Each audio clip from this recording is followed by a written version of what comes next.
बिस्मिल्लाहिर्रहमानिर्रहीम। अस्सलामु अलैकुम प्यारे दोस्तों, चूंटी एक नन्हा सा कीड़ा है जिसका जिक्र कुरान पाक में भी आया है। बल्कि इस चूंटी के नाम पर अल्लाह ताला ने एक पूरी सूरत नाजिल फरमाई, यानी सूरह नमल। याद रहे कि नमल चूंटी को कहा जाता है। दोस्तों, जिस घर में चूंटियां होती है, अमूमन उस घर के लोग उन्हीं वजह से परेशान हो जाते हैं और तरह तरह के टोटके इसके लिए इस्तेमाल किए जाते हैं ताकि चूंटियों को घरों से भगाया जा सके।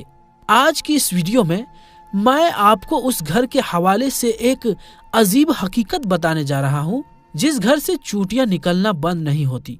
ये हकीकत जानने के बाद आपकी जो चूंटियों के साथ दुश्मनी है वो दोस्ती में बदल जाएगी। ये हकीकत जानने के लिए इस वीडियो को आखिर तक जरूर देखिएगा।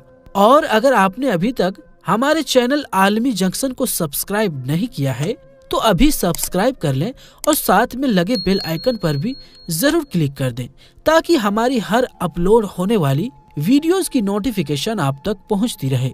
तो चलिए दोस्तों, वीडियो शुरू करते हैं। दोस्तों, जिस घर से चूंटियां नहीं निकलती है उस घर की हकीकत भी आपको बताते हैं, लेकिन उससे पहले हम आपको एक चूंटी और हजरत सुलेमान अलैहिस्सलाम का एक दिलचस्प वाकया सुनाते हैं। दोस्तों, कहते हैं कि एक बार हजरत सुलेमान अलैहिस्सलाम दरिया के किनारे बैठे अल्लाह के कुदरत के नजारे फरमा रहे थे तो देखा कि एक चूंटी आई जिसके मुंह में एक दाना है और ये उस दाने को लेकर उस दरिया के किनारे जा रही थी। हजरत सुलेमान अलैहिस्सलाम देख रहे थे कि वो चूंटी आहिस्ता आहिस्ता चलते दरिया के किनारे पहुंच गई। इस दौरान आप अलैहिस्सलाम ने एक अजीब वाकया देखा कि जब ये चूंटी दरिया के पास पहुंची तो दरिया में से एक मेढक बाहर आया और मुंह खोला। चूंटी उसके मुंह में चली गई और मेढक वापस दरिया में चला गया। ये सारा मंजर सुलेमान अलैहिस्सलाम देख रहे थे। कुछ देर बाद वो मेढक फिर आया और उसने फिर मुंह खोला और वो चूंटी उसके मुंह से बाहर निकल आई। हजरत सुलेमान अलैहिस्सलाम ने गौर किया तो एक फर्क महसूस हुआ कि इससे पहले चूंटी जब मेढक के मुंह में गई थी तो उसके मुंह में दाना था जो कि अब उसके मुंह में नहीं था। दोस्तों, जैसा कि आप जानते ही हैं कि हजरत सुलेमान अलैहिस्सलाम चरिंद परिंद से बात किया करते थे, उनकी बोली जानते थे। तो आप अलैहिस्सलाम ने चूंटी को तलब किया और पूछा कि ये क्या मामला है, ये तुम क्या कर रही हो? अभी तो मुंह में दाना लेकर मेढक के मुंह में गई थी, तुम कहाँ गई थी? चूंटी कहने लगी कि ऐ अल्लाह के नबी, समंदर की गहराई में दूर जाकर एक पत्थर है। ये पत्थर अंदर से खाली है। उस पत्थर के अंदर एक कीड़ा रहता है। अल्लाह ताला ने उस कीड़े को ऐसी जगह पर पैदा किया है कि वो वहां से निकल नहीं सकता। वही उसकी पूरी दुनिया है। मुझे अल्लाह ताला ने इस काम पर मुकर्रर किया है कि मैं उसके लिए खाना पहुंचाऊं और कादिर मुतलक ने इस मेढक को मुकर्रर किया है। मेढक मुझे अपने मुंह में लेकर पानी से होता हुआ उस पत्थर के करीब जाता है। मेढक उस पत्थर के सुराख पर अपना मुंह रख देता है।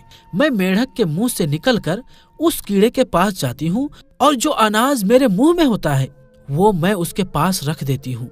ये मेढक मेरा इंतजार करता रहता है। मैं वापिस उसके मुंह में दाखिल हो जाती हूँ। ये पानी में तैरते हुए मुझे वापिस किनारे पर ले आता है। हजरत सुलेमान अलैहिस्सलाम ने उससे पूछा कि तुम जब उसके लिए खाना लेकर जाती हो तब तुमने उसकी कोई बात सुनी है? चूंटी कहने लगी, हाँ, जब मैं उसके लिए खाना लेकर जाती हूँ तो हर रोज मैं उस कीड़े की बात सुनती हूँ। हजरत सुलेमान अलैहिस्सलाम ने पूछा और फरमाया कि उसकी गुफ्तगू क्या है, वो कीड़ा क्या कहता है?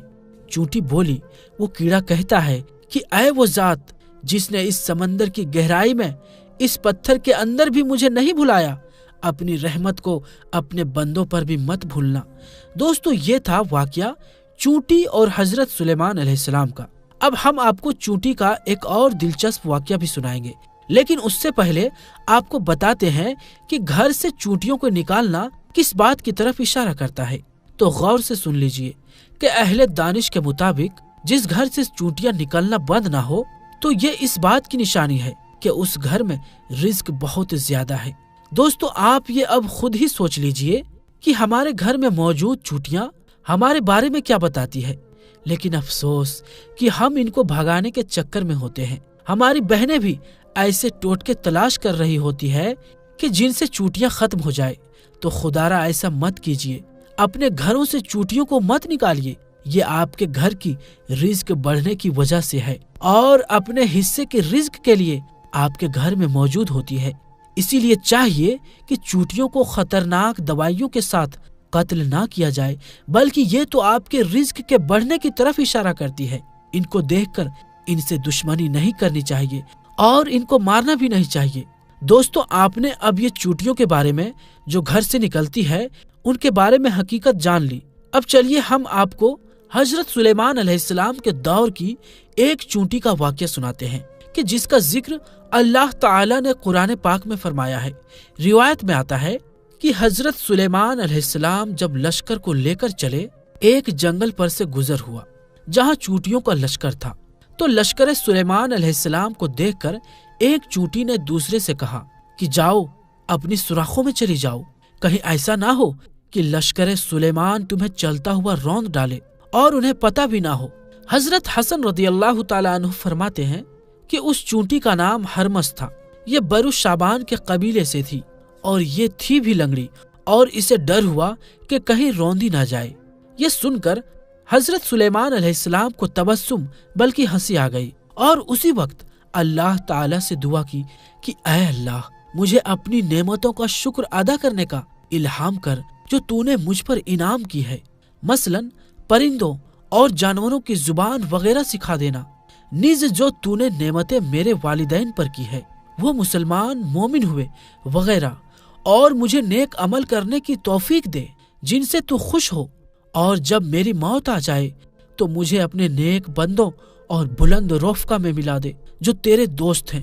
حضرت سلیمان علیہ السلام چونکہ جانوروں کی بولیاں سمجھتے تھے، ان کی بات کو بھی سمجھ گئے اور بے اختیار ہنسی آ گئی۔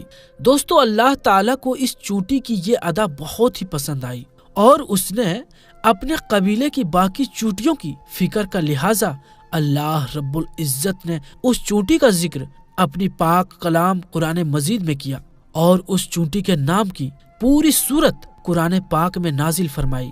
دوستو، حضرت سلیمان علیہ السلام کے دور کی ایک اور چونٹی کا ذکر بھی کتابوں میں ملتا ہے۔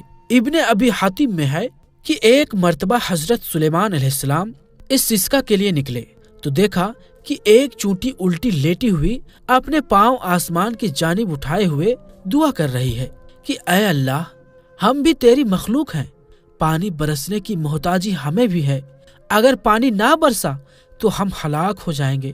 اس چونٹی کی یہ دعا سن کر آپ علیہ السلام نے لوگوں میں اعلان کیا، لوٹ چلو، کسی اور ہی کی دعا سے تم پانی پلائے گئے۔ دوستو، معلوم ہوا کہ اللہ تعالیٰ کی تمام مخلوقات اللہ کی تسبیح بیان کرتی ہے اور اللہ سے دعائیں بھی مانگتی ہے، اللہ کو پکارتی ہے، لیکن افسوس کہ آج کا مسلمان غفلت میں ڈوبا ہوا ہے اور اس کو اللہ سے مانگنے کا اور اللہ سے باتیں کرنے کا وقت ہی نہیں ملتا، جو بہت ہی افسوس کی بات ہے۔ تو دوستو، امید کرتے ہیں کہ ہماری آج کی یہ ویڈیو آپ کو ضرور پسند آئی ہوگی۔ سلیمان علیہ السلام اور چونٹی کے واقعے کو آپ نے کیسے پسند کیا، اور یقیناً آپ نے اس کو قرآن پاک میں بھی پڑھا ہوگا، اور خاص طور پر آج کی ویڈیو میں ہم نے جو آپ کو جس گھر میں چونٹیاں ہوتی ہے اس کی حقیقت سے آگاہ کیا، تو یہ بھی آپ کے لیے ایک حیران کن ہوگا، اور آئندہ آپ یقیناً چونٹیوں کو گھر سے نہیں نکالیں گے۔ اور کیا واقعی آپ کے گھر میں چونٹیاں آتی ہے؟ اور کیا آپ نے انہیں مارنے کا کوئی ایسا انتظام تو نہیں کیا؟ ان کو کوئی دوا وغیرہ تو نہیں ڈالی؟ اس حوالے سے آپ اپنی رائے کا اظہار کمنٹ باکس میں ضرور کیجیے گا۔ تو دوستو، ہم ملتے ہیں پھر کسی نئی ویڈیو میں، تب تک کے لیے السلام علیکم، اللہ حافظ۔